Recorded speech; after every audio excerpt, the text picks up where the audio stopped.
যে সম্মানওয়ালা জান্নাতি, যে ইমামে মালাইক মানে সমস্ত ফেরেশতাদের নেতা, লিডার, ইমাম, ফেরেশতাদেরকে শিক্ষা যিনি দান করতেন, তিনি আজাজিল থেকে হয়ে গেলেন ইবলিস, শয়তান। তাই নয় কি? কয়টা হুকুম অমান্য করছে? একটা। আর আমরা বর্তমান সমাজে সেই আজাজিলের অনুসারী হইয়াই বর্তমান সমাজে 90% লোক বইয়া রয়েছে। কারণ ইবলিশও কইছিল আল্লাহ আদমরে সেজদা দিব না, সেজদা দিব আপনারে। এই মাথা আপনি ছাড়া আর কারো সামনে নত হবে না। আদমকে কেন সেজদা দিব? আদমকে আমি সেজদা দিব না, আমি আপনার সেজদা দিব। আপনিই কইছেন আপনি ছাড়া অন্য কোনো কিছুকে কাউকে সেজদা দেওয়া হারাম। তো বর্তমান সমাজে সব মানুষই তো, বেশিরভাগ মানুষই তো, 90% মানুষই তো সেই ইবলিশের যুক্তিটাই দিচ্ছে। আল্লাহ ছাড়া কাহার সামনে মাথা নত করা যাবে না, কাউকে সেজদা করা যাবে না। তাহলে আদমবাদ, নবীবাদ, রসুলবাদ, ইমামে মালাইকা আজাজিল একটা হুকুম মানে নাই। তার কারণে শেষ ইবলিশ হয়ে গেল, অহংকারী হয়ে গেল, জান্নাত থেকে বিতাড়িত হইল, ইমামে মালাইকার থেকে চাকরি গেল গা, ওই পদবি গেল গা, সব গেল গা। আর বর্তমান সমাজে আজাজিল তার কেউর জমি সম্পত্তি অন্যায়ভাবে ভোগ করে নাই, করছে? আজাজিল কেউর জায়গা মাইরা খাইছিল না? কেউর বউর লোকে পরক্রিয়া করছে না? কোন জান্নাতির হুর লইয়া টানাটানি করছে না? তো সে জান্নাতির হুর লইয়া টানাটানি করলো না, কেউর বউর লোকে পরক্রিয়াও করলো না, জায়গা সম্পত্তিও মাইরা খাইলো না, সে ওয়ারিসের সম্পত্তি মাইরা খাইলো না, সে কোনো কিছুই করলো না। তারপর ইবলিশ হয়ে গেলে একটা হুকুম না মানার কারণে। আর বর্তমান সমাজে আমরা কি করি? সম্পদ মাইরা খাই, মিশা কথা বক্কর বক্কর কই। আমরা আদমকে মানি না, আদমকে সেজদা দেওয়া শিরক বেদাত নাজায়েজ বলি। হ্যাঁ, মানুষ আর আদমকে এক কইরা ফেলাই। মানুষ আর আদম কখনো এক না। মানুষ যে তিনি হচ্ছেন শয়তান যুক্ত, কামনা বাসনা যুক্ত, মোহমায়া যুক্ত। মানুষের মধ্যে খোদার প্রকাশ হয় না, মানুষের মধ্যে খোদার বিকাশ হয় না। যেই মানুষটির মধ্যে শয়তান থাকে না, যেই মানুষটি শয়তান মুক্ত, সেই মানুষটি মধ্যেই খোদার বিকাশ এবং প্রকাশ হয়, এবং সেই মানুষটিকেই বলা হয় আদম। আদম মানেই হচ্ছে শয়তান মুক্ত, খোদার দিদার প্রাপ্ত, খোদা প্রাপ্ত, খোদার নূরে নূরময়, খোদার নূরে সে পরিপূর্ণভাবে ভাসমান অবস্থায় থাকে। খান্নাসরূপী শয়তান যার মধ্যে থাকে না, যার মধ্যে আল্লাহ যে মানুষটির মধ্যে রূহ উৎকার করেছেন খান্নাস মুক্ত হওয়ার পরে, সেই মানুষটিকে বলা হয় আদম। আর যেই আদম, যেই মানুষের মধ্যে আল্লাহ রূহ রূপে, রব রূপে প্রকাশিত বিকাশিত হয়েছে, ওইখানেই রব বলেছে ওয়ানুফাত্তু মিন রুহি, আমি যার মাঝে রূহ ফুঁকে দিলাম, উসজুদু লি আদমা, সঙ্গে সঙ্গে সেজদা করবা। রূহ ফুৎকারের সাথে সাথে হে ফেরেশতারা, হে জিনেরা, তোমরা সেজদা করবা। কারণ সেজদা কখনো এই রক্ত মাংসের হাড়ের দেহকে দেওয়া হয় না, মানুষকে কখনো সেজদা দেওয়া হয় না। সেজদা দেওয়া হয় সেই রূপী রবকে। ওই রূপী রব জাত রূপে এই খান্নাস মুক্ত ব্যক্তিটি, খান্নাস মুক্ত নফসটি, খান্নাস মুক্ত মানুষটির মাঝে প্রকাশিত এবং বিকশিত হয়ে অবস্থান করার দরুন মূলত মানুষ রব্বুল আলামিনকেই সেজদা করে, রূহকেই সেজদা করে। নফসকে সেজদা করা যায় না। নফসে সেজদা মানে কি? আত্মসমর্পণ। আত্মসমর্পণ কাহাকে বলে? নিজ সত্তাকে, নিজের ইচ্ছাকে পরম সত্তার মাঝে, পরমের ইচ্ছার মাঝে সম্পূর্ণরূপে উৎসর্গ করার নাম হচ্ছে সেজদা। সেজদা কখনোই দেহের নয়, কারণ দেহ মুসলমান, দেহ তৌহিদে বাস করে। সেজদা দিতে হয় মনের, অন্তরের, কলবের। কারণ মনের মধ্যে শয়তান থাকে, দেহের মধ্যে শয়তান থাকে না। দেহ তৌহিদে থাকে, মন দুনিয়ায় বাস করে। এই দুনিয়ায় বাস করা মনকে তৌহিদ রাজ্যে প্রবেশ করাইতে হয় ওলিয়ে কামেলের সোহবতের মাধ্যমে, ওলিয়ে কামেলের সাথে ধ্যান সাধনার মাধ্যমে, ওলিয়ে কামেলের সাথে মুরাকাবা মুশাহেদার মাধ্যমে। এই ওলিয়ে কামেলের সাথে মুরাকাবা মুশাহেদা করে এই মনকে খান্নাস রূপী শয়তান মুক্ত করতে হয়, কামনা মুক্ত করতে হয়, মন থেকে কামনাকে ঝেঁটিয়ে বিদায় করতে হয়, মন থেকে কামনাকে আত্মসমর্পণ করাইতে হয়, তখন সে হয় মুসলমান।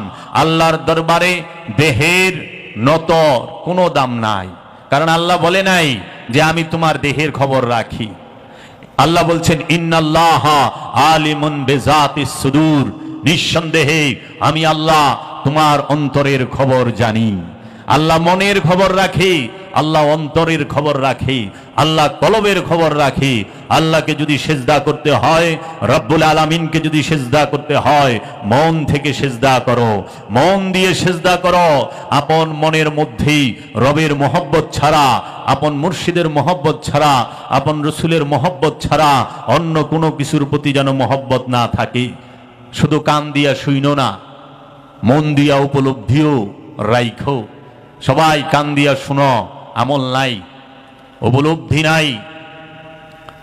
তোমাদেরকে আমি বাস্তব একটা ঘটনা বলবো আজকে, এখান থেকে তোমরা যদি শিখার হয় শিখবা, না হলে নাই। কারণ মানুষ তার যে জন্মগত স্বভাব, কোরআন বলেছে, আল্লাহ বলেছে নিশ্চয়ই ইন্নাল ইনসানা খুলিকা হালুয়ান, নিশ্চয়ই আমি কি মানুষকে সৃষ্টি করেছি অস্থির চিত্ত দিয়ে। আল্লাহ বলেছেন নিশ্চয়ই আমি মানুষকে সৃষ্টি করেছি লোভ দিয়ে। আল্লাহ বলেছেন নিশ্চয়ই আমি মানুষকে সৃষ্টি করেছি অধৈর্য দিয়ে, অহংকার দিয়ে। মানুষ জন্মগত লোভী, মানুষ জন্মগত অহংকার, মানুষ অহংকারী, মানুষ জন্মগতভাবে অকৃতজ্ঞ, মানুষ জন্মগতভাবে জালিম, মানুষ জন্মগতভাবে গাফিল, মানুষ জন্মগতভাবেই সে অত্যাচারী। এখন এই মানুষের যত গুণ আল্লাহ কোরআনে বলছে, প্রত্যেকটা গুণ খারাপ গুণ। আর আল্লাহ বলছেন আদম সম্পর্কে, আল্লাহ বলছেন আমি আদমকে সৃষ্টি করেছি আমার নিজ হাতে, আমার নিজ হাতে আমি আদমকে সৃষ্টি করেছি। আল্লাহ কোরআনে বলেছেন, আল্লাহর হাবিব হাদিসে বলেছেন খালাকাল্লাহু আদামা আলা সূরাতিহি, আল্লাহ আদমকে তার নিজ সুরতে তৈরি করেছেন, মানুষকে নয়। মানুষ কখনো আল্লাহর সুরত না, আল্লাহর সুরত হচ্ছে আদম, আল্লাহর সুরত হচ্ছে আদম, মানুষ নয়। কারণ মানুষ যদি আল্লাহর সুরতের হয়, তাহলে নমরুদ আল্লাহর সুরতে হয়, ফেরাউন আল্লাহর সুরতে হয়ে যায়, কারণ ফেরাউনও মানুষ, নমরুদও মানুষ। আবু জেহেল আল্লাহর সুরতে হয়ে যায়, আবুল আহাব আল্লাহর সুরতে হয়ে যায়, সাহেবা, উকবা, জুলখাইশ, মুগিরা, এই যত প্রকার এই নজদি, এই সমস্ত যত কাট্টা কাফেরগুলা আছে, তারা সবাই আল্লাহর রূপের হয়ে যায়। কিন্তু জানিয়ে রাখো, মানুষ কখনো আল্লাহর সুরতের হয় না। আল্লাহর সুরত হচ্ছে আদম, আল্লাহর সুরত হচ্ছে সমস্ত নবীগণ, আল্লাহর সুরত হচ্ছে সমস্ত রসুলগণ, আল্লাহর সুরত হচ্ছে সমস্ত ওলিয়ে কামেলগণ। তোমরা একটু গৌরভাবে তাকায়া দেখবা আল্লাহর ওলির দিকে, যে মানুষের সুরতের সাথে আল্লাহর ওলিদের সুরতের মিল আছে কি নাই। জাহিরি ভাবেও পাইবা না, দৈহিক ভাবেও তাদের সাথে মিল পাবা না। বাবা জাহাঙ্গীর আমার মুর্শিদ কেবলা ও কাবার নূরের চেহারা মোবারকের দিকে একবার তাকায়া দেখো তো, সাধারণ যে বাহ্যিক মানুষগুলো আছে তাদের মতো দেখা যায় কিনা, পাবা না। যত ওলি আল্লাহ আছে তাদের চেহারাটাই যেন কেমন অসাধারণ, অপরূপ, অসম্ভব সুন্দর। সেটি কার? আল্লাহর ওলির। এর জন্য আদমকে সেজদা করা ফরজ, আল্লাহর হুকুম। মানুষকে সেজদা করা হারাম, আল্লাহর নিষেধ। মানুষকে সেজদা করার কথা কোরআনে কোথাও নাই। আর আদমকে সেজদা করার হুকুম আল্লাহ সর্বপ্রথম, যদি এই সৃষ্টির জগতে এবং লা মাকানের এই তৌহিদ রাজ্যের মধ্যে সর্বপ্রথম আল্লাহ যদি কোনো হুকুম করে থাকেন, সেই হুকুমটি হচ্ছে উসজুদু লি আদামা, আদমকে সেজদা করো। যারা আদমকে সেজদা করে না তাহারা ইবলিশ, যারা আদমকে সেজদা করে না তাহারাই শয়তান, যাহারা আদমকে সেজদা করে না তাহারাই মারদুদ, যাহারা আদমকে সেজদা করে না তাহারাই হচ্ছে খান্নাস। এই যাই বলবো যে ওলিয়ে কামেলকে সেজদা করা হারাম, তখনই বুঝবা এইটা খারা ইবলিশ, উপস্থিত ইবলিশ হাজির হয়ে গেছে। ওই রকম এক ভিখারি খাজা বাবার দরবারে খাড়ায়া গেটের সামনে কইতাছে, অন্ধ ভিখারি कहे खाजा मुझे 10 रुपया दिला दे, या खाजा मुझे 10 रुपया दिला दे, ओ खाजा मुझे 10 रुपया दिला दे। এরকম খালি জিকির করবা লইছে, ও খাজা আমারে 10টা টাকা দে, আমারে 10টা টাকা দে, আমার 10টা টাকা দেওয়াই দে। তখন 10 রুপিয়া দেওয়াই দে কেউ তো ওহম দেখ ওহাবি যাইবার লইছে। তো ওহাবি হইলে তো খুব খারাপ লাগছে, বেচারা অন্ধ আর কি কয় সেরে কি কথা, হাই তুই এটা কি কস, ইয়া খাজাই কি দিব, কিচ্ছু দেওয়া পারবো না খাজা, তাহলে কি কমু, আল্লাহ 10 রুপিয়া দাও, আয় আমার আল্লাহ আমাকে 10 রুপিয়া দাও। তখন সে কয় তাই নাকি, ওই ওহাবি করছে কি 10 রুপিয়া অন্ধের হাতে দিছে, দিয়া কয় যে হে আল্লাহ তুমি আমারে 10 রুপিয়া দিয়ে দাও, তুমি আমারে 10 রুপিয়া দিছ। আচ্ছা ঠিক আছে। অন্ধ আগে টাকাটা পকেটে ভরছে, ভইরে हाथ पाई देखा, या खाजा तूने मुझे 10 रुपया दिलाया लेकिन वहाबी का हाथ से दिलाया, या खाजा तूने 10 रुपया मुझे दिलाया लेकिन वहाबी का हाथ से दिलाया। खाजा তুই 10 রুপিয়া দেওয়াইছস কিন্তু ওহাবির হাত দিয়ে দেওয়াইছস, দিছস তুই। প্রেমিকের কাছে জবরদস্তি চলে না রে বাপ, প্রেম তো অন্য জিনিস। প্রেমে তৎ ছাইরা দেওয়া যায়, প্রেমে পড়লে বাদশাহী ছাইরা দেওয়া যায়, এর নমুনা অনেকেই দেখাইছে। আর শক্তির পূজা, তাই বাবা জাহাঙ্গীর বলেছেন, আমার দয়াল মুর্শিদ কেবলা ও কাবা বলেছেন, শক্তির পূজারী সে দুনিয়াতে কিছু পেতে চায়, আর প্রেমের পূজারী স্বেচ্ছায় সব কিছু হারাতে চায়। শক্তির যে পূজা করে, দুনিয়ার যে পূজা করে, ক্ষমতার যে পূজা করে, সম্পদের যে পূজা করে, সে দুনিয়ায় কিছু না কিছু পাইতে চায়। আর যে প্রেমের পূজারী, প্রেমের পূজা করে, সে স্বেচ্ছায় সব হারাইতে চায়। দেখো প্রেমের নিদর্শন যিনি সর্বপ্রথম দেখাইছেন তিনি হচ্ছেন বাবা আদম আলাইহিস সালাতু ওয়াস সালাম। প্রেমের নিদর্শন সর্বপ্রথম যিনি দেখাইছেন তিনি হচ্ছেন হযরত আযাজিল আলাইহিস সালাতু ওয়াস সালাম, যিনি তার মাশুকের ইচ্ছাকে উপরে রাখার জন্য নিজের মান সম্মান, নিজের আত্মসম্মান, নিজের পদবি, নিজের র্যাঙ্ক, নিজের অবস্থান এক কথায় বিসর্জন দিয়ে দিছে। প্রেমের পূজারী বাবা আদম এক কথায় মাশুকের ইচ্ছা দেখছে, আমার মাশুক সৃষ্টি জগৎকে মিলাইতে চায়, এই সৃষ্টি জগৎকে ছড়াইতে চায়।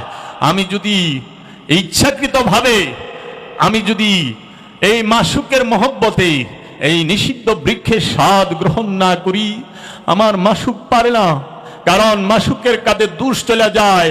না না, কখনো হইতে পারে না। আমি যার মহব্বত করি আমার মাশুক সে নির্দোষ, সমস্ত দোষ আমার। হযরত আযাজিল আলাইহিস সালাতু ওয়াস সালাম তিনিও সেই দোষ কাঁধে নিয়া লানতের তক্তা নিল কান্দে, নাম পদবী নিয়া নিল আলাইহিস সালাতু ওয়াস সালাম থেকে মহব্বতের কারণে নাম নিয়ে নিল লানতুল্লাহ, আল্লাহর লানত কান্দে নিল। প্রেমের জন্য জাহান্নামে যাইতেও প্রেমিক প্রস্তুত, মাশুকের জন্য হাসতে হাসতে জাহান্নামে যাইতে পারে প্রেমিক। প্রেমিক জাহান্নামকে ভয় পায় না, প্রেমিক ভয় পায় আপন মাশুকের ওই মলিন চেহারাটাকে, আপন মাশুকের মলিন চেহারাটা প্রেমিক ভয় পায়, জাহান্নামকে ভয় পায় না। মাওলা হুসাইন আলাইহিস সালাতু ওয়াস সালাম তিনি তার মাশুক সুলতানে আম্বিয়া আবুল কাসেম মুহাম্মদ সাল্লাল্লাহু আলাইহি ওয়াসাল্লামের মহব্বতে, তার দ্বীনের মহব্বতে, দ্বীন ইসলামের মহব্বতে সমস্ত কিছু কুরবানি করে দিলেন, উৎসর্গ করে দিলেন। হাসতে হাসতে চোখে এক ফোঁটা জল আসে নাই, আসতে শুধু প্রেমের জন্য জল। তিনি সবচেয়ে বড় কুরবানি দিয়েছেন জগতের বুকে, যার থেকে বড় কুরবানি ইহ জগতে কেউ দিতে পারে নাই। মাওলা হুসাইন থেকে বড় কুরবানি দিছে আমার রসুলের যে রাজকুমারী মহা জগৎ জননী মা ফাতেমাতুজ জাহরা আলাইহিস সালাতু ওয়াস সালাম। তিনি নিজে কুরবানি হয়েছেন, তিনি নিজে শাহাদাত বরণ করেছেন। তিনি তার স্বামী মাওলা আলী আলাইহিস সালাতু ওয়াস সালামকে আল্লাহর হাবিবের জন্য উৎসর্গ করেছেন। তিনি তার সন্তান, তার কলিজার টুকরা, হৃদয়ের ধন, নয়নের পুতুলি মাওলা হুসাইন, মাওলা হাসান আলাইহিস সালাতু ওয়াস সালামকে উৎসর্গ করে দিয়েছেন রবের দরবারে। মা মরিয়ম তার সন্তান স্বয়ং ঈসা রুহুল্লাহ, যিনি আল্লাহর রূহ, ঈসা রুহুল্লাহ। রুহুল্লাহ আল্লাহর রূহ, স্বয়ং আল্লাহর রূহ, বীজ রূপী না, বিকশিত প্রকাশিত রূহ, যিনি স্বয়ং খোদার রূপ। এই ঈসা আলাইহিস সালাতু ওয়াস সালাম, যিনি মা মরিয়মের সন্তান, মা মরিয়ম তাকে উৎসর্গ করেছেন। আর মৌলার ইশকে, মৌলার মহব্বতে স্বয়ং ঈসা রুহুল্লাহ নিজেও শুলে চড়ে গেছেন, কখনো ফরিয়াদ করেন নাই। শুধু একটা জিনিস রবের দরবারে বলেছেন, হে আমার রব, ইয়া ইলাহি, তুমি তাদেরকে ক্ষমা করো, তারা নিজেরাও জানে না তারা কি করতেছে, তারা নিজেরা জানে না তারা কাকে আঘাত করতেছে। ঈসা রুহুল্লাহকে টাচ করার ক্ষমতা কাহারও নাই। বাবা, এই দেহ মরে, নফস মরে না, আর এই নফস মৃত্যুর স্বাদ নেয়। রূহ সে মৃত্যু জন্মের অনেক ঊর্ধ্বে। রূহ মৃত্যু এবং জন্ম এর দুয়ের ভেতরে থাকে না। রূহ হচ্ছে খোদার জাত, স্বয়ং নূর। ঈসা রুহুল্লাহকে টাচ করার ক্ষমতা জগতে কাহারও আছে? ঈসা রুহুল্লাহ যদি চাইতো সমস্ত মাটিকে উল্টায় দিতে পারত, কিন্তু ঈসা রুহুল্লাহ বলছে, হে আমার রব, তুমি তাদেরকে ক্ষমা করো। দেখেন, প্রেমের জন্য বাদশাহী ছেড়ে দেওয়া যায়, কিন্তু ক্ষমতার জন্য, বাদশাহী পাওয়ার জন্য হত্যা করে না? মহিষী জননীকে, গর্ভধারিণী মাকেও হত্যা করেছে দারায়ুস, বাদশা দারায়ুস, সে তার মাকে হত্যা করেছে, মহিষী জননীকে। অথচ প্রেমের জন্য ইব্রাহিম আদহাম ভালকি, যিনি ভালকের বাদশাহ, তিনি বাদশাহী ছাইরা দিছে। কেন? ইব্রাহিম আদহাম ভালকে একদিন তিনি তার রুমের মধ্যে শুয়ে আছেন, বাদশার যে কামরা, সেই কামরায় শুয়ে রয়েছেন। এমন সময় দেখে ছাদে কিছু হাঁটার আওয়াজ পাওয়া যায়। তখন ওইখানে হাঁটতেছে কে যেন। এমন সময় ইব্রাহিম আদহাম বলকে জিজ্ঞেস করেন, ছাদের উপরে কে, কোন বেদব এখানে হাঁটতেছে? তখন ওই ছাদের উপর থেকে হাঁটতেছে যে, আমি কোনো বেদব নই। তখন বলছে, না তুমি বেদব না, তো তুমি কেন ছাদের উপরে হাঁটতেছ? বলে যে, আমার একটা উট হারায় গেছে, আমি ছাদের উপরে উট খুঁজতে আছি। তখন বলল, তুমি বেদব না ঠিক আছে, কিন্তু তুমি একদম বোকা, পাগল। পাগল পাগল না হইলে কেউ ছাদের উপরে উঠ খুঁজে, যেটা সিঁড়ি নাই, বাইর দিয়া কিচ্ছু নাই, ছাদের উপরে উঠ খুঁজ। তখন ইব্রাহিম আদহাম বলকিকে বললেন, তার মুর্শিদ কিবলা ও কাবা, সে বললেন, তুমিও তো তাই করতেছ, ছাদের উপরেই উঠ খুঁজতাছ। তুমি যে আমারে পাগল কও, বোকা কও, সবচেয়ে বড় পাগল তো তুমি। বাদশাহীর মধ্যে শান্তি খুঁজতাছ, বাদশাহীতে শান্তি নাই, শান্তি যদি থাকে ফকিরিতে আছে। তখন ইব্রাহিম আদহাম বলকে সে এই যে গড় ছাড়লো, বাদশাহী ছাইরা দিল। ওলি আল্লাহরা মহব্বতে বাদশাহী ছাইরা দেয়। তাই বাবা, আজকের সমাজে আদমকে সেজদা, আল্লাহর যতটি হুকুম আছে, বেশিরভাগ হুকুমের বিরোধিতা বর্তমান সমাজ করতেছে। বর্তমান সমাজের এক শ্রেণী আলেমরা করতেছে, তাদের স্বার্থের জন্য, তাদের ধর্ম ব্যবসার জন্য। তারা সবচেয়ে বড় দেখে ব্যবসাকে, প্রেমকে দেখে না, কারণ ব্যবসায়ীর কাছে প্রেমের কোনো দাম নাই। বর্তমান বিশ্বে আমাদের দেশে যে 4টা বিষয় সেবামূলক, সেই 4টা লইয়াই সবচেয়ে বড় ব্যবসা। শিক্ষা সেবামূলক খাত, শিক্ষা নিয়েই সর্বশ্রেষ্ঠ ব্যবসা এখন চলে। চিকিৎসা সবচেয়ে সেবামূলক খাত, চিকিৎসা হচ্ছে সেবা, সেই চিকিৎসাই হচ্ছে বর্তমানে সবচেয়ে বড় ব্যবসা। এবং ব্যবসা এটারে বানায় ফেলাইছে, সেবার নাই। চিকিৎসক সে হচ্ছে সেবক। চিকিৎসকের বাংলা কি? একদম উলঙ্গ বাংলাটা বলতে বলেন। চিকিৎসক তো সেবক, এখন সে হয়ে গেছে ব্যবসা। চিকিৎসা হয়েছে সেবা, সেটা হয়ে গেছে ব্যবসা। সেই শিক্ষা হয়ে গেছে ব্যবসা। এখন কি করেন? আমি অমুক স্কুলের মালিক। আগের দিনে শিক্ষকের লুঙ্গি থাকতো না, আর অহনের শিক্ষকের গুলশান বনানি বাড়ি থাকে, মার্সিডিজ গাড়ি থাকে। আলা বুঝিন, অহনে উচিত কথা কইলে তো আরবি শিখান, শিখায়া বাড়ি গাড়ির মালিক হয়ে যায়। আর আগের দিনে দেখছি পড়াইতে পড়াইতে এতিম অনাথ গো সাহায্য করতে করতে হুজুরের পাঞ্জাবি তালি লেগে গেছে। অনেক তালিয়ালা মৌলবি পাওয়া যায়, একজনে তো তালিয়ালা না, উল্টা পাঞ্জাবির উপরে কুট পিন্দা বয়ে থাকি আমরা। কি কইলাম? তাহলে সেবা ব্যবসা হয়ে গেছে। আর কামেরে প্রেম বানায় দিছে। কামগ্রস্ত যৌনতাকে প্রেম বানায় দিছে। কাম আর প্রেম এক না, প্রেম হচ্ছে ত্যাগ, কাম হচ্ছে পাওয়ার আকাঙ্ক্ষা। প্রেম ত্যাগ, কাম পাওয়ার আকাঙ্ক্ষা। প্রেম আসার জন্য কামের প্রয়োজন, প্রেম আইসা গেলে কাম থাকে না। তাই বাবা জাহাঙ্গীর বলেছেন, কাম যখন বৃত্ত হয় প্রেম হয়ে যায় বিন্দু, আর প্রেম যখন বৃত্ত হয় তখন কাম হয়ে যায় বিন্দু। প্রেম আসলে কাম থাকে না, আর কাম থাকলে প্রেম থাকে না। তাই বাবা জাহাঙ্গীর বলেছেন, ভয় যদি জানলা দিয়া ঢুকে প্রেম দরজা দিয়া পলায় যায়, আর প্রেম যদি দরজা দিয়া ঢুকে ভয় জানলা দিয়া পলায় যায়। তাই হযরত শাকিল বাধাউনি তিনি বলেছেন, জব প্যার কিয়া তো ডরনা কিয়া, যখন প্রেমই করছি ভালোই বেসেছি, মোহব্বতই করে ফেলাইছি, কিসের ভয় কিসের ডর। ছুপ ছুপ আহে ভরনা কিয়া, চুপি চুপি কেন চোখের জল দেয়া ভরুম। প্রেম করছি তো ওখানে প্রেমিকে ইমন প্রেমিক, এটা হইলো মম পালিশ প্রেমিক।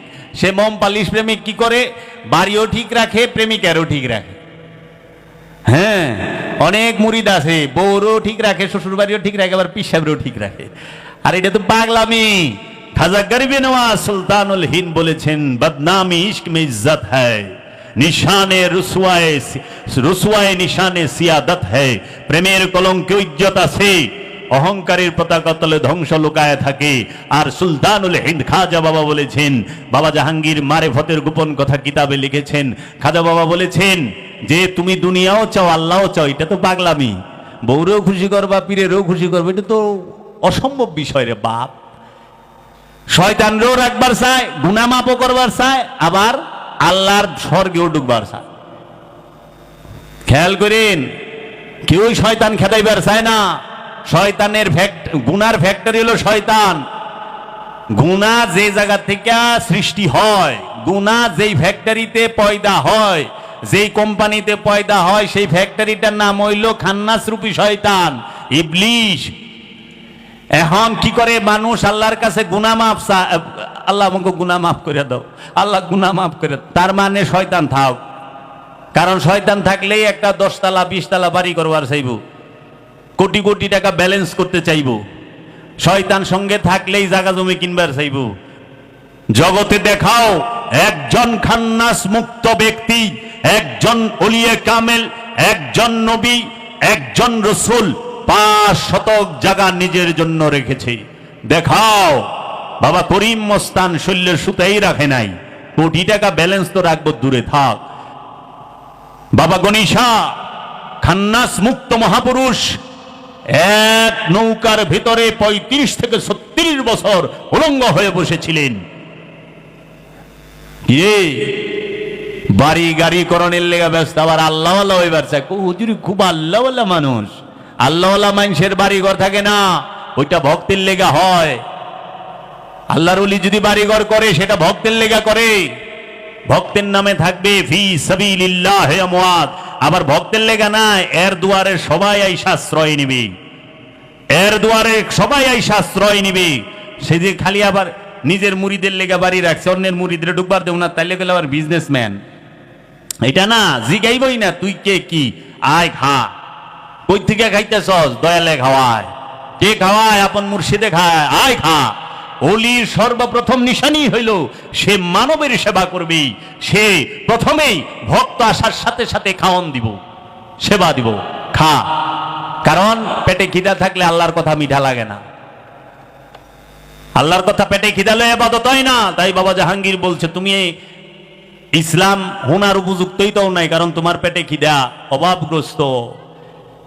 এই জায়গা জমি সহায় সম্পদ তুমি দেখাও যে কোন ওলিয়ে কামেলের কোন মস্তানের আছে জগতে, যিনি সমস্ত ওলির ওলি, যিনি সমস্ত আবদালের আবদাল, যিনি সমস্ত নবীর নবী, যিনি সমস্ত রসুলের রসুল, যিনি সুলতানে আম্বিয়া, যিনি সাহেবে মেরাজ আবুল কাসেম মোহাম্মদ সাল্লাল্লাহু আলাইহি ওয়াসাল্লামের কতখানি সম্পত্তি আছে সৌদি আরবের ভিতরে? বলো বলো। উল্টা কি করছ? তার ঘর এবং তার অনুসারী সাহাবাই কেরামদের ঘরকে মসজিদ বানাইয়া তোমরা যেন হইয়া থাকো, থাকো না? দিয়া পারছ না, নিজের নামে তো রাখছো। দেখাও গৌসে পাক আব্দুল কাদের জিলানীর নামে কতগুলো সম্পদ আছে, বের করো। মাওলা আলী কত পাখি সম্পত্তির জমি জাজিরাতুল আরবে, বের করো। মা ফাতেমাতুজ জাহরা কতগুলি সম্পত্তির মালিক জাজিরাতুল আরবে, বের করো। গাউসে পাক আব্দুল কাদের জিলানী আলাইহিস সালাতু ওয়াস সালাম কতগুলো সম্পত্তির মালিক, সুলতানুল হিন্দ খাজা গরিবে নওয়াজ, যিনি মোহাম্মদ গুরিকে বাদশাহী ভিক্ষা দিছে, পৃথিবীরাজকে হারায়া এই ভারত, অখণ্ড ভারতবর্ষ, শুধু ভারত না, পাকিস্তান, বাংলাদেশ, মায়ানমার, এগুলো সব মিলায় অখণ্ড ভারত, এই অখণ্ড ভারতবর্ষকে যিনি ভিক্ষা দিছে তিনি হচ্ছেন সুলতানুল হিন্দ খাজা গরিবে নওয়াজ। খাজা গরিবে নওয়াজের নামে কয় পাখি জায়গা আছে বাইর করো।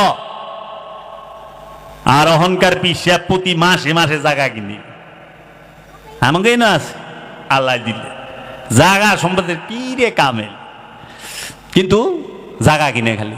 শুধু তাই না, মানুষের জায়গা দখল করে বই রয়েছে, মসজিদের জায়গা দখল করে বই রয়েছে, গুরুস্থানের জায়গা দখল করে বই রয়েছে, আপনার এতিমখানার জায়গা দখল করে বই রয়েছে, স্কুলের জায়গা দখল করে বই রয়েছে। অথচ কোরআনে আমি যে আজকে আয়াতটা বললাম সূরা নিসার মধ্যে আল্লাহ বলতেছে, তোমরা ইয়া আইয়ুহাল্লাযিনা আমানু, হে আমানু, অন্যায়ভাবে অন্যের সম্পত্তি বক্ষণ করিও না। আর ওলিয়ে কামেল সে তো মুমিন, মুমিনে মানুষের জায়গা দখল করে থাকে কেমনে? কিউ হিন্দু বেটাকে লুরায়া বাড়ি দখল করছে। আমারই পরিচিতর ভিতরে একজন আছে, হিন্দুর বাড়ি লুরায়া দখল করে অহনে অহনে একটা ছোট্ট ঘর করছে, নামাজ পড়ে। তা আমি কই জাগাই তো হারাম, সেজদা কই করো, সেজদা কই করো? এটা তো দখল করে না জায়গা, কিনা জায়গা না। আত্মীয় স্বজনের রাস্তা বন্ধ করে রাখবেন আর নামাজ পড়বেন, আল্লাহ খুশ? আল্লাহরে নিজের মতো ভাবেন? আল্লাহ কোরআনে কি কইছে? একবার পড়তি। একজনে কয় আরবি তো সহি না, সহি করে আরবি পড়তে হবে। আমাকে বাংলাও সহি করে কইেন, সহি বাংলা না কইলো ওইটা বোঝা যাবে না, কার গুণা সহি বাংলা না কইলো ওই আরবিটা তো সহি কন, সূরা কারাত সব সহি আরবিতে কন, মুনাজাত আরবিতে করেন না কে সহি ভাবে, বাংলায় করেন কে? আবার এরাই কয় আল্লাহর ভাষা বলে আরবি। তে বাংলায় মোল্লা যে মুনাজাত করে ভেবাইবার লইছে, আল্লাহ তো কিচ্ছু বুঝে না দিলে, কারণ আল্লাহ তো আরবি ভাষা, আল্লাহ তো বাংলা জানে না। অথচ আল্লাহ কইতেছে সমস্ত ভাষা তার।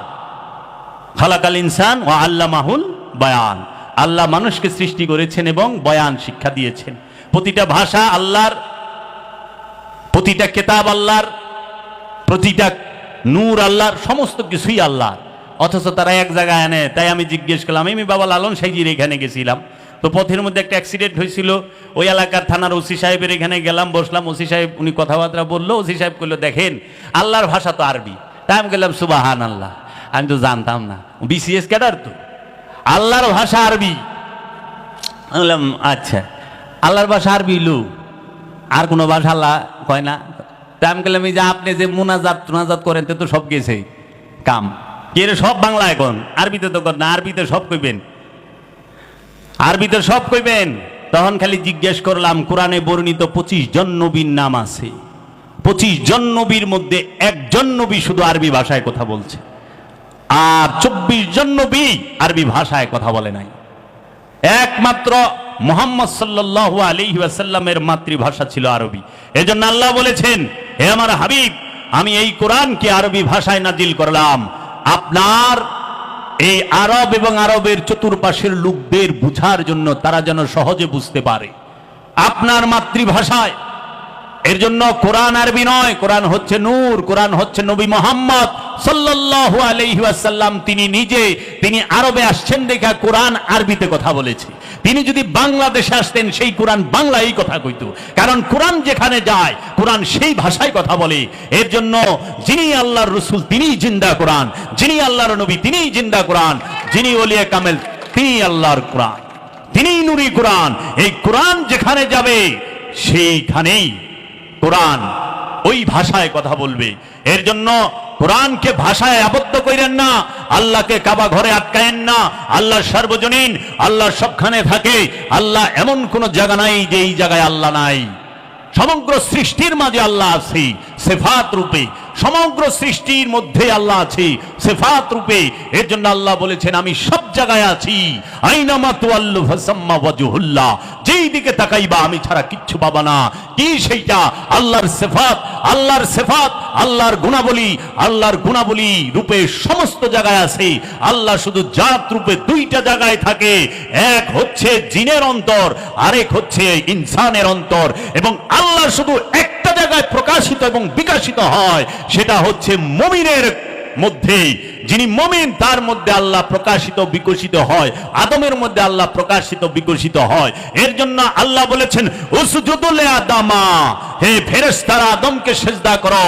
কারণ আল্লাহ ফেরেশতার মধ্যে প্রকাশিত বিকশিত হয় না, আল্লাহ জিনের মধ্যে প্রকাশিত বিকশিত হয় না, আল্লাহ কোন সিফাতের মাঝে প্রকাশিত বিকশিত হয় না।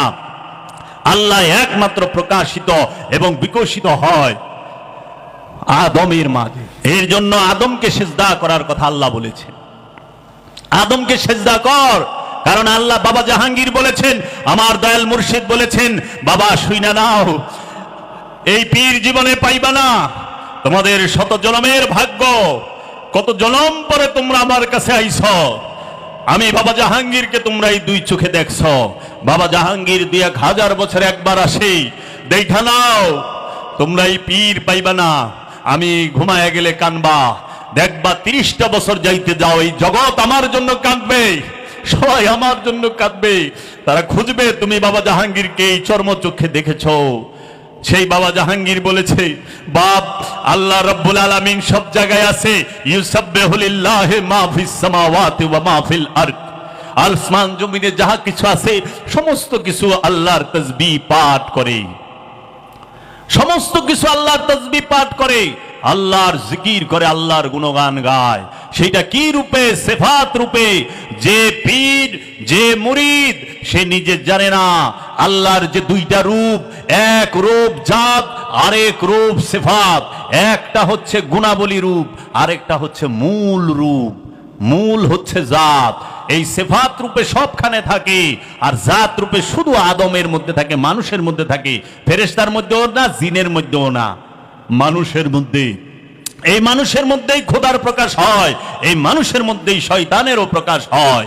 এই মানুষের মধ্যেই তুমি আল্লাহর প্রকাশ পাবা, আল্লাহর সিফাতের প্রকাশ পাবা, আবার এই মানুষের মধ্যে শয়তানের প্রকাশ পাবা, শয়তানের যে খায়েশ সেইটাও পাইবা। তো মানুষ ছাড়া তো কিছু নাই বাপ, মানুষের বাহিরে খোদা যারা খুঁজে তাহারাই ভয়ানক। তাই ঈসা রুহুল্লাহ বলেছেন, যাহারা ঈসাকে না মাইনে আল্লাহরে মানে তারা মিথ্যুক, যারা ঈসারে না মাইনে আল্লাহ মানে তারা মিথ্যুক। মুহাম্মদ সাল্লাল্লাহু আলাইহি সাল্লামকে না মাইনা আল্লাহ মানতে পারবা না, ওলি না মাইনা আল্লাহ মানতে পারবা না, কারণ ওলি ছাড়া আল্লাহ জাত রূপে আর কোথাও থাকে না। তাই আল্লাহর হাবিব বলেছেন, কুলুবুল মুমিনিন আরশে আল্লাহ, মুমিনের অন্তর হচ্ছে আল্লাহর আরশ, আল্লাহর আরশ মুমিনের দিল। আবার আল্লাহ কোরআনে বলছেন, ওয়ানাহনু আকরাবু ইলাইহি মিন হাবলিল ওয়ারিদ, আমরা তোমাদের জীবন রোগের নিকটেই অবস্থান করি।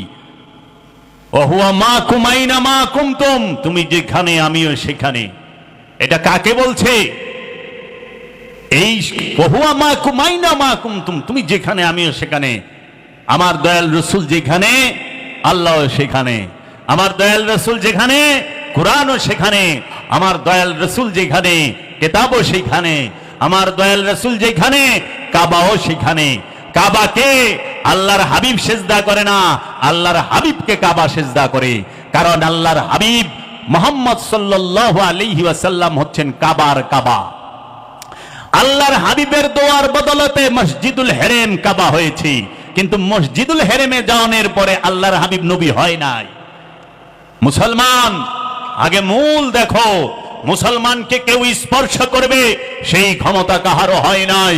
কারণ মুসলমান ঈমান যার আছে, যে ঈমানদার, তাহাকে কেউ টাচ করবে সেই ক্ষমতা না আগুনের হয়েছে, না পানির হয়েছে, না বাতাসের হয়েছে, না কোনো মাটির হয়েছে, না কোনো রাজার হয়েছে।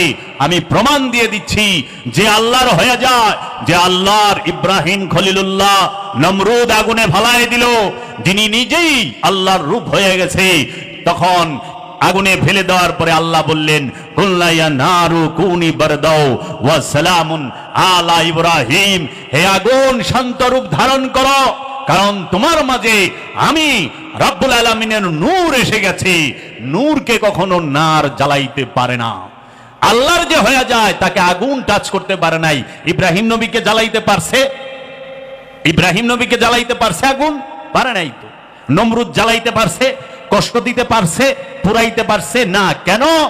ইব্রাহিম নবী আল্লাহর আর আল্লাহ ইব্রাহিম নবীর। এর জন্য আসো পানি সে কি পারে, যাও ইউনুস নবীর দিকে তাকাও। ইউনুস নবীকে মাছে গিলা খাইলো, ইউনুস নবী তাহাকে দুইটা মাছে গিলা খাইলো। পানির মধ্যে অক্সিজেন সিলিন্ডার নাই, ইউনুস নবী দুইটা মাছের পেটের মধ্যে সাগরে ভ্রমণ করতেছেন। 40 দিন পর্যন্ত সেইখানে রইলেন। এটা নিয়ে অনেক মতান্তর আছে। 40 দিন পর্যন্ত বলে, আবার কেউ বলে 3 দিন 7 দিন, এক একজন। 40 দিন যদি থাকে তো পানি তো যে আল্লাহর হয়ে যায়, তাকে কিছুই করতে পারলো না। কারণ নবী কার? আল্লাহর। নবী আল্লাহ, রসুল আল্লাহ, ওয়ালি আল্লাহ, আব্দিহি আল্লাহর, আব্দিহি আল্লাহর একান্ত দাস। দেখো তো পানি কি মারতে পারছে ইউনুস নবীরে? কেন মারতে পারে নাই? কারণ আল্লাহর হয়ে গেছে। আমাদেরকে কেন মানুষ মারতে পারে? আমাদেরকে কেন বেজাতি মারতে পারে? বেজাতিরা এর জন্য মারতে পারে কারণ আমরা আল্লাহর হইতে পারি নাই। আমরা আমেরিকা রয়ে গেছি। আমরা কার? সৌদি আরব কার হয়েছে? আমেরিকা। সৌদি কয় না ইয়া আল্লাহ আল মাদাদ, সৌদি কয় ইয়া আমেরিকি আল মাদাদ। বুঝছ? এর লেগে আমরা মাইর খাইতেছি। আল্লাহর হও কেউ টাচ করতে পারবো না। আসো, এটা তো গেল পানি, আগুন আর পানি। মাটি সে কি পারে না। আসহাবে কাহাফের 7 জন সঙ্গী 309 বছর ঘুমাইছে। এই 309 বছর ঘুমাইলো যে আসহাবে কাহাফের যে আল্লাহ আব্দুহু, আল্লাহর ওলিগণ, তাদেরকে তো মাটির ক্ষমতা হইল না খেয়ে ফেলার। পারছে খাইতে? না। তাদের চুল সাদা হয়েছিল না, তারা বৃদ্ধ হয়েছিল না, যেমনকার তেমনই ছিল। অথচ 309 বছর ঘুমাইছে। আল্লাহর যে হয়ে যায় তাকে কেউ টাচ করতে পারে না, কারো ক্ষমতাই নাই। দেখো বর্তমানেও দেখতে পাবা আল্লাহর ওলির যে হয়ে যায়, আল্লাহর যে হয়ে যায় আল্লাহর ওলি, তার দেহ মোবারক মাটি খাইতে পারে না। যেরকম বাবা জাহাঙ্গীরের একজন মুরিদ এবং সাধক খলিফা, ওই কলাকুপা বান্দুরার, তার নাম হচ্ছে আজিজ মাস্তান। তিনি ইন্তেকালের 1 বছর পরে তার দেহটা আবার উঠাইছে। স্বপ্নে দেখাচ্ছে যে আমার সাধনার কাপড়ে, এই খেলাফতের কাপড়ে ময়লা লাগতেছে, আমার দেহটাকে হেফাজত করো, কফিনটা পাল্টায় দাও, কফিন পুরানো হয়ে গেছে। যুগান্তর পেপারে আসছে যে উনি কাবলান্দার বাবা জাহাঙ্গীরের একজন মুরিদ খলিফা ছিলেন। আমার জন্মদাতা পিতার দেহ মোবারক নষ্ট হয় নাই, যেমন দেহ ওই রকমই রয়েছে। বাবা জাহাঙ্গীরের অসংখ্য মুরিদের এই রকম নিশানি রয়েছে। জগৎ যদি দেখায় বাবা জাহাঙ্গীর দেখাইব, বাবা জাহাঙ্গীর দেখাইব। আল্লাহর যারা হয়ে যায় তাহাদেরকে কেউ টাচ করতে পারে না, অত্যাচার করতে পারে। ফেরাউন তো আগুনে ভালাই পারছে, কিন্তু ফেরাউনরে দেখাই দিছে। ফেরাউন চায়া দেখ, এই নমরুদ চায়া দেখ, এই নমরুদ তুই চায়া দেখ, তুই আমারে জোর করে ফালাইলে কি? আগুনের ক্ষমতা নাই আমারে পুরানের, কারণ আমি যে আল্লাহর, আল্লাহ যে আমার। তাহলে আগুনে পারলো না, পানিতে পারলো না, মাটিতে পারলো না, বাতাসে পারে না। বাতাসকে কন্ট্রোল করার দিছে কার? কোরআনে কে বলছে? কোরআনে কাকে বলছে? হযরত সুলাইমান আলাইহিস সালাতু ওয়াস সালাম। আল্লাহ বলেছেন সুলাইমান নবী সে যদি ইচ্ছা করে আল্লাহর রহমতের বাতাসকে যে কোনো দিকে ঘুরায় দিতে পারে, যে কোনো ঘুরায় দিতে পারে। ঈসা রুহুল্লাহ সে কোরআনে বলতেছেন ওয়া উবারিউল আকমাহা ওয়াল আবরাসা ওয়া উহিল মাউতাকুম বিইজনিল্লাহ। আমি সেই ঈসা যে মৃতকে জীবিত করি, অন্ধকে চক্ষু দান করি, কুষ্ঠরোগীকে চক্ষু দান করি। আমি সেই ঈসা রুহুল্লাহ যে তোমাদের ঘরে কে কি রাখছো, কোথায় কোন জিনিস আছে আমি বইলা দিতে পারি। শুধু তাই না, তোমরা কে কি দা ভাত খেয়ে আইছো সেটাও বইলা দিতে পারি। ঈসা রুহুল্লাহ সেই আল্লাহর হয়ে যায় যে, আর যে আল্লাহর হয়ে যায় তাকে কেউ টাচ করতে পারে না। আসেন, কাবাগরকে ধ্বংস করতে আসলো কে? বাদশা আবরাহা, ইয়েমেনের বাদশা। মহানবীর আবির্ভাবের ঠিক 50 দিন আগে, ঠিক 50 দিন আগে তো সেই রব্বে কাবার সামনে দাঁড়িয়ে বললেন, আল্লাহর যে রসুল, আল্লাহর রসুলের যিনি দাদা, তিনি ইমাম আব্দুল মুত্তালিব আলাইহিস সালাতু ওয়াস সালাম। নবীর ঘরেই নবী আসে, রসুলের ঘরে রসুল আসে। কোন জুয়ারির ঘরে, মূর্তি পূজারকের ঘরে রসুল আসে না, নবী আসে না। বলে ইব্রাহিমের পিতা বলা মুগ্ধি উপাসক ছিলেন, নেভার, কখনোই না। সে ইব্রাহিমের চাচা, তার পেশাই ছিল মূর্তি তৈরি করা। কারণ জগতে সমস্ত নবী নবীর ঘরে আসছে। নয় অলির ঘরে আসছে। অলির পেটে নবীর জন্ম, মা মরিয়ম অলি, তার পেটে ঈসা রুহুল্লাহ। ইসমাইল নবী সে ইব্রাহিম নবীর ঘরে আসছে, মা হাজেরার ঘরে আসছে। ইসহাক নবী ইব্রাহিম নবীর ঘরে আসছে, নবীর ঘরে জাকারিয়া নবী, তার ঘরে আসছে ইয়াহিয়া নবী। ইয়াকুব নবীর ঘরে ইউসুফ নবী, ইমরান নবীর ঘরে মা মরিয়ম। তাহলে এইভাবে সমস্ত নবীদের ঘরে সেই রব্বে কাবার সামনে দাঁড়িয়ে মহানবীর দাদা বললেন, হে আমার রব, তোমার কাবা তুমিই রক্ষা করো। এত বড় হস্তি বাহিনীর সাথে যুদ্ধ করা, তাকে ঠেকানো আমার পক্ষে সম্ভব না। রব্বুল আলামিন আবাবিল পাখি দিয়ে হস্তি বাহিনীকে শিক্ষা দিলেন, সমূলে ধ্বংস করে দিলেন। সমূলে ধ্বংস করলেন, চাবানো ঘাসের মতো বানায় বানাইলো না, কাবা তো রক্ষা হইল। কিন্তু সবচেয়ে আশ্চর্যের বিষয় হইল, কাবাকে ইয়াজিদ আক্রমণ করে কাবাগরের গিলাপে আগুন দিল, কাবাগর ভাঙলো। আল্লাহ তো আবাবিল পাখি পাঠাইলো না। কেন আল্লাহ আবাবিল পাখি পাঠাইলো না? বাদশাহ আবরাহার বেলা আবাবিল পাখি পাঠাইলো। ইয়াজিদ যখন কাবাগরে আগুন দিল, ওই সময় কাবাগর রক্ষার লেগা আল্লাহর আবাবিল পাখি কই ছিল? কারণ আল্লাহর আবাবিল পাখি ছিল, কিন্তু ওইখানে দাঁড়ায় ডাক দেওয়ার মতো আল্লাহর রসুল ছিল না। আল্লাহর রসুলে ডাক দিলে তো আবাবিল আইব। আল্লাহর রসুলে ডাক দিলে, আল্লাহর রসুলের দোহাই দিয়া ডাক দিলে আবাবিল পাখি আয়া কাবা রক্ষা করবো, ছিল না তো। কাবা কি শুধু একবার আক্রান্ত হয়েছে? না, কাবাগরকে আবার বাদশাহ, এই আব্বাসীয় খলিফা, যিনি আব্বাসীয় রাজা খলিফা মনসুরের জেনারেল হাজ্জাজ বিন ইউসুফ, সে কাবাগর আক্রমণ করে কাবা ঘরকে একদম ভাঙ্গা মাটির সাথে লেভেল টু দ্য গ্রাউন্ড করে দিয়েছে। মক্কা আক্রমণ করে কাবাগর ভাঙ্গা মাটির সাথে মিলাই দিছে। তখন এই খবর যখন মনসুরের কানে গেছে, সে তো রাজা, তখন মনসুর বলছে, এই হাজ্জাজ, তুই এটা কি করলি? এইটা হইল ধর্মীয় স্থান, এইখানে আঘাত করছো, সারা জীবন তোর নামের উপরে মাইসে সেব দিব, তাড়াতাড়ি বানা। পরে হাজ্জাজ বিন ইউসুফ আবার ফিরা ওই স্থানে কাবা ঘর নির্মাণ করে দেয়। কো আল্লাহর আবাবিল পাখি? আল্লাহ তো আবাবিল পাঠাইলো না। আল্লাহ আবাবিল পাঠাইতো যদি ওইখানে রসুল থাইকা ডাক দিত। কারণ ইমাম আব্দুল মুত্তালিব আলাইহিস সালাতু ওয়াস সালামের মতো এরকম পরহেজগার, এরকম আল্লাহওয়ালা তো ওইখানে ছিল না। ডাক দিবে কেমনে? কারণ আলে রসুলরে তো ওইখান থেকে খেদাইছে, মাইরা কাইটা সাফ করছে। এরা কম জুলুম অত্যাচার করে নাই। কে বলে সত্য? সত্যকে ঢাকা হয়, সত্যকে ঢাকে। আল্লাহওয়ালার সামনে যাইব, আল্লাহওয়ালারে টাচ করবো, এই ক্ষমতা কাহারও হয় নাই। মারবার পারবা, হাত পাও বান্ধা পারবা, কিন্তু বুঝো ক্যান্সার হইয়া পয়সা মরবা, অ্যাক্সিডেন্টে গাড়ির চাপায় পড়ে মরবা। ছাড়বো না খোদায়, মারা পারবা কিন্তু ছাড় পাইবা না। আল্লাহর ওলির মাজারে যাইয়া বেদবি করবা, ছাড় পাইবা না।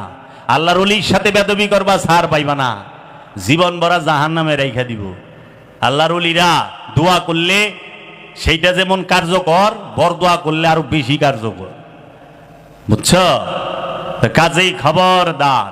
তাহলে তোমরা দেখো, আল্লাহর ওলি যারা, তাহাদেরকে কখনোই কেউ টাচ করতে পারে না। আর আজকে মুসলমান মার খায়। মুসলমান আজকে মার খাবে কেন? কারণ মুসলমান সেই রসুলের আনুগত্য ছাইরা দিছে, রসুলকে বাদ দিয়া পুঁথিকে টাইট করে ধরছে, রসুলের বংশ বাদ দিয়া বই ধরছে টাইট কইরা, ডক্টরেট করতেছে, পিএইচডি করতেছে। কোন মা বাপ তার সন্তানকে ওলির কাছে নিয়ে দেয় না, এই যে আমার পোলা দিয়ে গেলাম, 12 বৎসর 15 বৎসর আপনার কাছে রাখেন, রাইখা আমার পোলারে ওলি বানায় দিয়েন, আপনার সবতে মানুষ বানায় দিয়েন। সেইটা রাখে না, পোলারে লইয়া একেবারে ভোর 6টার সময় উঠে ইন্টার গার্ডেন স্কুলে মায়ও বয়ে থাকে, পোলায়ও পড়ে। কেউ কটা মাল কামানের লেগা। এই যে জাগতিক বিদ্যা, এটা আল্লাহ পাইবার লেগা কেউ পড়ে না। জাগতিক বিদ্যা পড়ে হইলো মাল কামানের লেগা, একটু ভালো জীবন যাপন করণের লেগা। কলেজ ইউনিভার্সিটি মাদ্রাসায় পড়ে কেউ ওলি হইছে। যদি মাদ্রাসা কলেজ ইউনিভার্সিটিতে পড়ে ওলি হইতো, তাহলে মাওলানার রুম সবচেয়ে বড় ওলি হইতো। পৃথিবীর বুকে।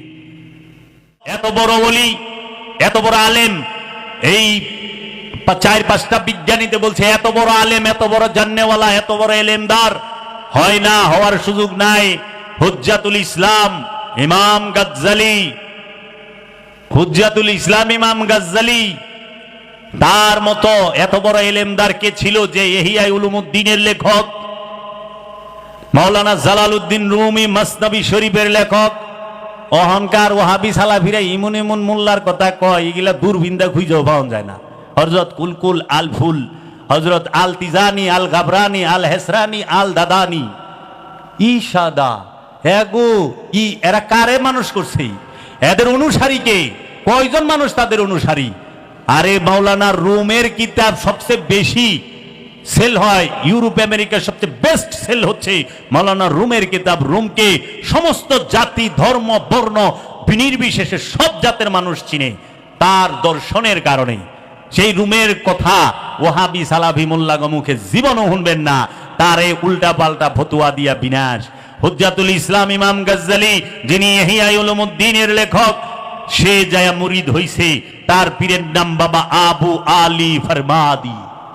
আবু আলী ফরমাদি, বাবা আবু আলী ফরমাদি, তিনি ক্লিয়ার ভাবে কথা বলতে পারতেন না, তিনি নিরক্ষর ছিলেন, লেখাপড়া করেননি, তিনি তুতলা ছিল। মাওলানা রুম সে যায়া মুরিদ হইল কার কাছে? বাবা শামসে তাবরিজের কাছে, যিনি নিরক্ষর। মাওলানা রুম তার কিতাবে লিখলো, মোল্লা রুম কামেল না সুদ, বাবা শামসের তাবরিজ না সুদ। মাওলানা রুম ওই পর্যন্ত কামালিয়াত হাসিল করতে পারে নাই যেই পর্যন্ত মাওলানা রুম তার পীর ও মুর্শিদ বাবা শামসের তাবরিজের গোলামি না করেছে। বাবা, জাগতিক বিদ্যায় জাগতিক সম্পদ অর্জন করা যায়, জাগতিক জ্ঞান অর্জন করা যায়, জাগতিক বিদ্যা অর্জন করতে হয় চক্ষু খুলে। তাই জান শরীফ শাহ সুরেশ্বরী বলেছেন কি, উস্তাদ কহেন বাবু চক্ষু খুলিয়া দেখো, গুরু কহেন বাবু চক্ষু মুদে থেকো। উস্তাদ কহেন বাবু চক্ষু খুলে দেখো, আর গুরু কহেন বাবু চক্ষু মুদে থেকো। চক্ষু বন্ধ বিদ্যা খুলিলে কি হবে? খোলা জন এই ভেদ কবু নাহি পাবে। এর জন্য আত্মশুদ্ধি করতে হইলে ওলিয়ে কামেলের কাছে সোহবতে থাকতে হবে।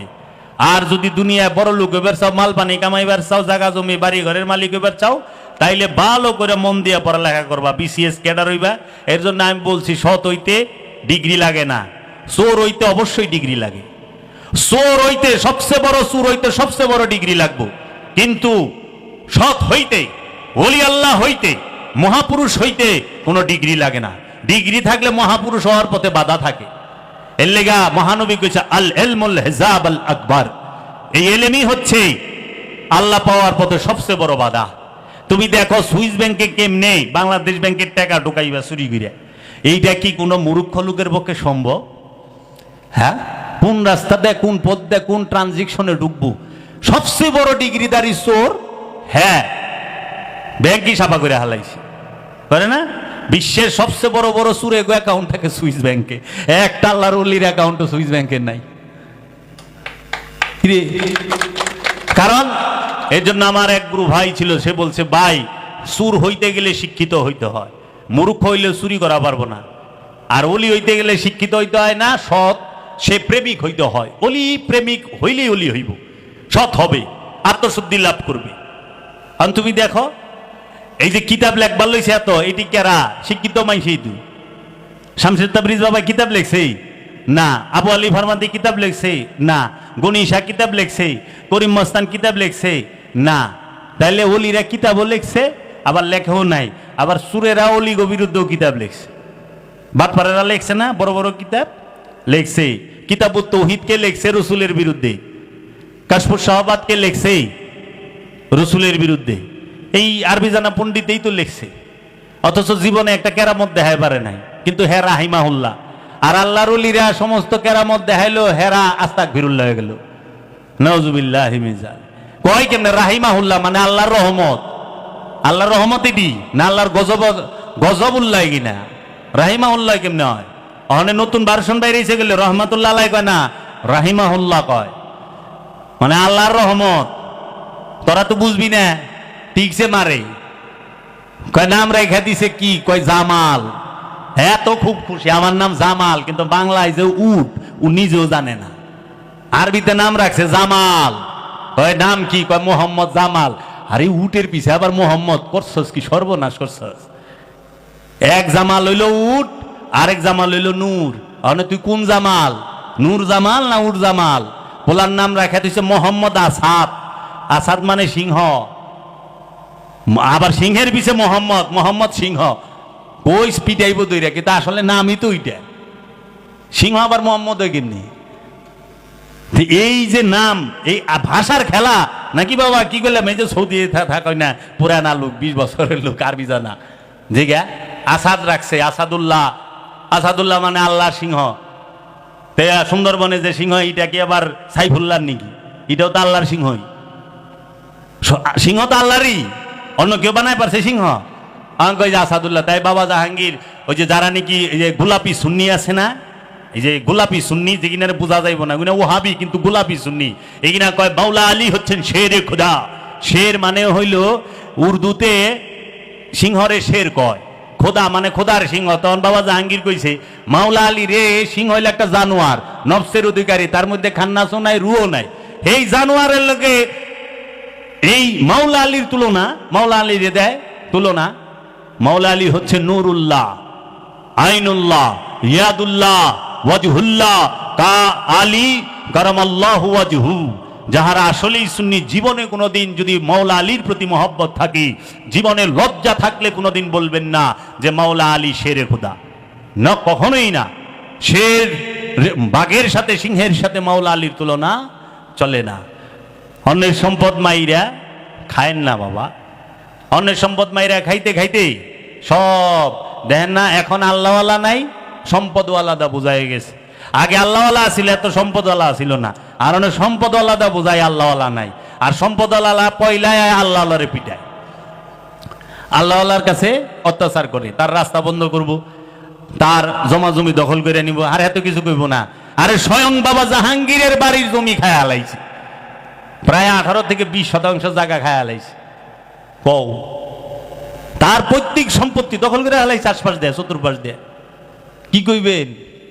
মহানবীতে এমনি কয় না এতিমের সম্পদ মাইরা খায় না। এই এতিম মানে এই যে বাপ মা মইরা গেছে এই এতিম না। আসল এতিম হইলে আল্লাহর ওলি, যিনি খান্নাস মুক্ত হয়েছেন, কামনা মুক্ত যিনি, তিনি হইলে আল্লাহর দৃষ্টিতে এতিম, হাকিকি দৃষ্টিতে এতিম। পিতা মাতা মারা গেছে সেই এতিম, এইটা হইলো মেজাজি এতিম। মেজাজি এতিম তো বিল গ্রেস হইছে, হয় নাই? বিল গ্রেসের এতিম রে খাওয়ান দিবার কইছে, তে ভাত রাইন দেয়, বিল গ্রেসের লই যেন সে আপনার লেগে ভাত আর ইলিশ বাজানছি পদ্মা। কিউ এটা হাকিকি এতিম, যে খান্নাস মুক্ত হয়েছে, আল্লাহর ওলি, আল্লাহর নবী, আল্লাহর রসুলরা হচ্ছে এতিম। এই এতিমের সম্পদ মাইরেন না। ওখানে আমরা কি করছি? এতিমের সম্পদ মারুম না মানে মাইনসের বকিয়েই মেয়ে মাইনসের জায়গা মারছেন। ওখানে আমরা এতিম খানা খুইলা এতিমের নামে টেকাই না, হিটি খায় হালাই মৌলবী সাহেবরা। এতিমের সম্পদ খায় না, কিন্তু এতিমের টেকা খায়। চৌধুরী সাহেবরা খায় হইলো সমাজের চাচা ফুপুরা খায় হইলো এতিমের সম্পদ, এতিমের মাল। আর এই এতিমকে কতটির একখানে করে আমরা খুলে হালাইছি এতিম খানা। এই এতিম খানার এতিম রে এতিমই থাকে, আমাকেও জাগা জমি বড় দেখেন ছায়া। এখন যদি কই যা এতিম কি খালি মাদ্রাসায় আর এতিম খানাই থাকে? এতিম প্রাইমারি স্কুলে থাকে না, এতিম হাই স্কুলে থাকে না, এতিম সমাজে থাকে না, এতিম পাড়া মহল্লায় থাকে না? থাকে তো। তা আপনি খালি ওই মাদ্রাসার এতিম গই চোখে দেখবেন, পাড়া মহল্লায়, প্রাইমারি স্কুল, হাই স্কুলে, ইউনিভার্সিটিতে যে এতিম রয়েছে এগো দেখবেন না? আপনার বাড়ির চতুর্পাশে রয়েছে এগো দেখবেন না? তখন একটা আজগবি শরীফ থেকে ফতুয়া আইনা দেয় মৌলবী সাহেবরা, ইনারাতে নামাজ পড়েন না। এই এতিমেরা সকাল হইলেই কোরআনের পাখি, কোরআন পড়ে। কোরআন পড়ুক, আল্লাহ তো কয় না যে কোরআন পড়ে হে এতিমরে টাকা দে, হে এতিমরে সাহায্য করো। আল্লাহ কইছে এতিমরেই সহযোগিতা করো। অনেতিমের সম্পদ মাইরা খায়। এতিম কি শুধু মাদ্রাসায় থাকে না, এতিম স্কুলেও থাকে, এতিম কলেজ ইউনিভার্সিটিতেও থাকে, এতিম সমাজেও থাকে। এমনও আছে এতিম আপনার ঘরের ভিতরে কাজের ছেলে, কাজের মেয়ে হয়ে কাজ করতেছে। তে এতিম হইছে দেখে সুযোগে আপনি তারে দিয়া কাম করাইতেছেন, আপনি এতিমরে কই সহযোগিতা করতেছেন, উল্টে ওর থেকে ফায়দা লুটতাছেন না? এত হস্তা মুসলমান, লেবাস ধরা খুব সহজ, 4 মাস দাড়ি না কাটলে এত বড় দাড়ি হয়ে যায়। হ্যাঁ, 15 দিনে এত বড় জুব্বা বানান যায়, এত বড় টুপি 200 টাকা দিলেই কিনা পিন্ধন যায়, রুমাল দেয় ঘুমটাতে আটন যায়। কিন্তু মুসলমান হইবার গেলে 1 জনম পার হয়ে যায়, তারপরেও যদি মুসলমান হইতে পারে সৌভাগ্য। মুসলমান এত সস্তা না, জন্মগত মুসলমান হইেন না, আদর্শের মুসলমান হন। আমি শুধু সূরা নেসার একটা আয়াতের কথা কইলাম। সূরা নেসায় আল্লাহ রাব্বুল আলামিন বলতেছেন যে ইয়া আইয়ুহাল্লাযীনা আমানু লা তাকরাবুস সালাত ওয়া আনতুম সুকারা। কি বলছেন? ইয়া আইয়ুহাল্লাযীনা আমানু লা তাকরাবুস সালাত ওয়া আনতুম সুকারা। এইটা হচ্ছে সূরা নেসার 43 নম্বর আয়াত। এই সূরা নেসার 43 নম্বর আয়াত আল্লাহ রাব্বুল আলামিন বলেছেন, হে আমানু, তুমি সালাতের ধারের কাছেও যাও না, ওয়া আনতুম সুকারা, মোহগ্রস্ত অবস্থায়। সুকারা শব্দের অর্থ হইল মোহ, মিষ্টি। শাক্কার মানে চিনি, এই যে আরবে থেকে এসে চিনি রে শাক্কার কয় না, চিনির থেকে অধিক মিষ্টি যেটা সেটা হলো মধু, এই মধুরে কয় সুকারা। এই সুকারার থেকে আসছে যে তোমরা অতি মিষ্টি যেটা তার কাছে যাও না। মানুষের কাছে অতি মিষ্টি কি জানেন? তার মোহ, মোহ কামনা।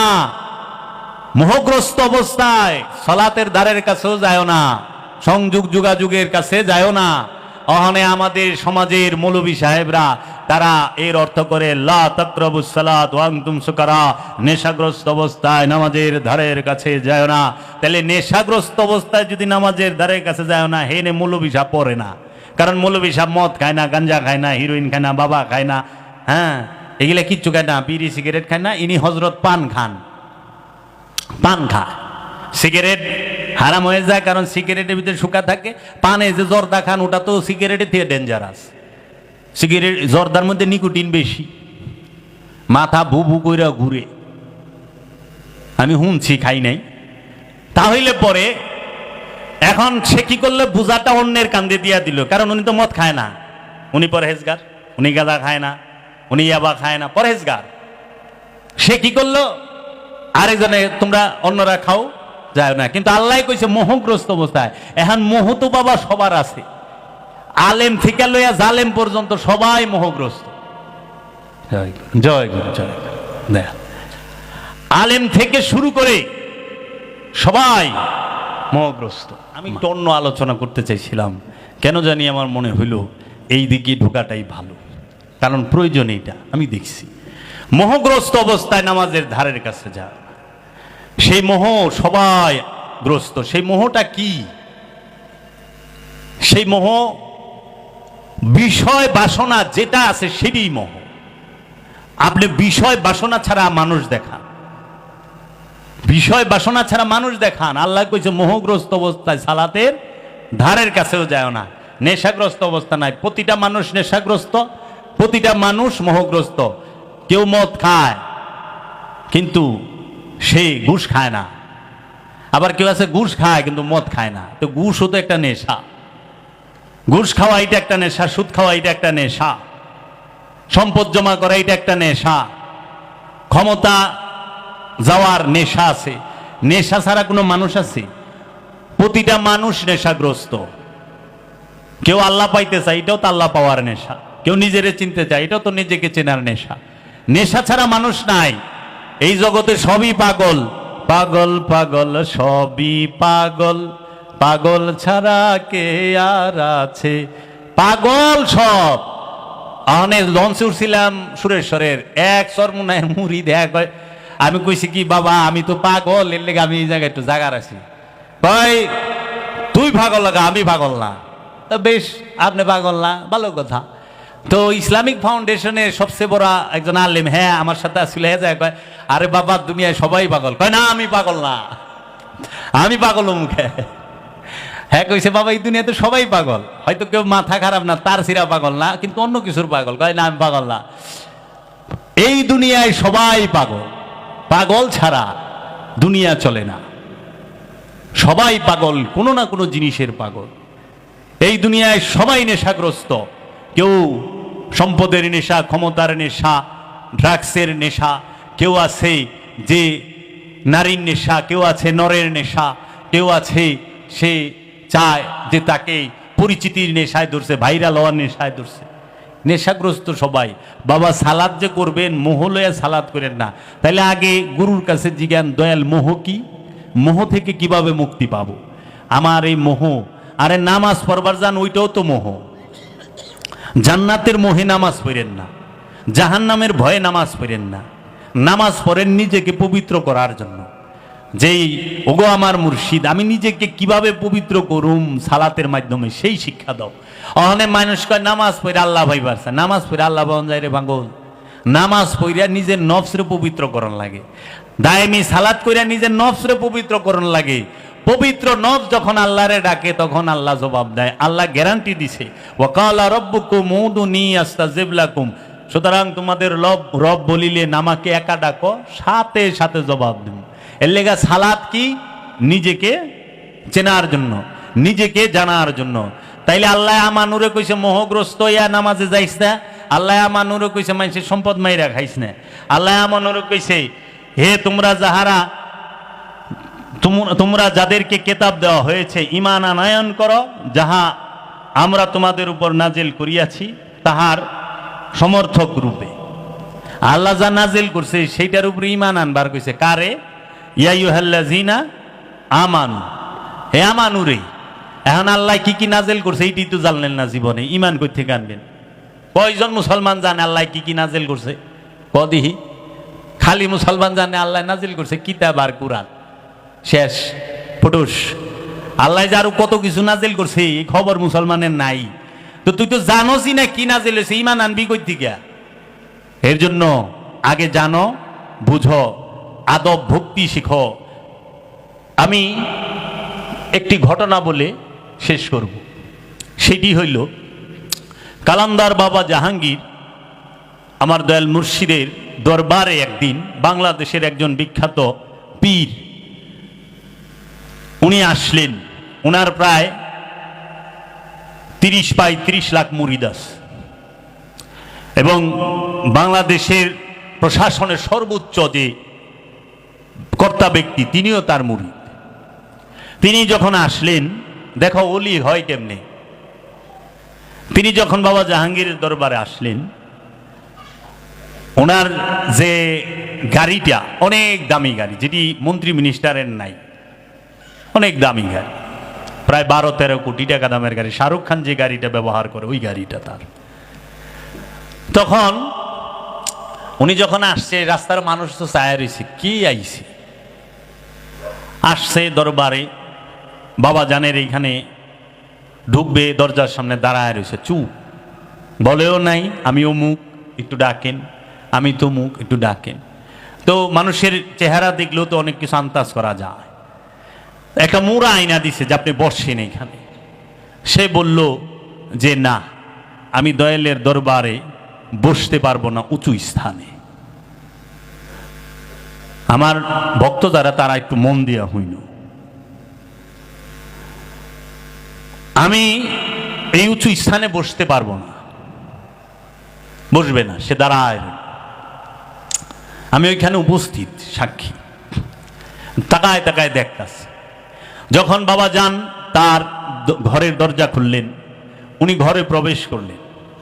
বাবা যান বললেন, বাবা আপনি আসছেন, আপনি আমার সাথে বিছানায় বসেন, দয়াল আমারে মাফ করবেন, আমি পারবো না। বাবা বসলো না।